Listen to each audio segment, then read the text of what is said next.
মানসিকভাবে আমি ট্রমার ভিতরে আছি। আমি মনে করি যে আমাদের বৈষম্যবিরোধী ছাত্র আন্দোলনকে ছত্রভঙ্গ করার জন্য আমাদের সমন্বয়কদের নানা ধরনের এখানে প্রহসন এবং নাটক করা হচ্ছে।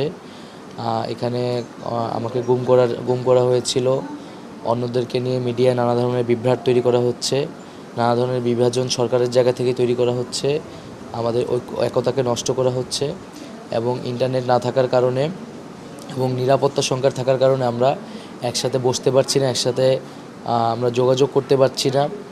ফলে আমাদের সিদ্ধান্ত নিতেও আমাদের সমন্বয়হীনতা দেখা যাচ্ছে।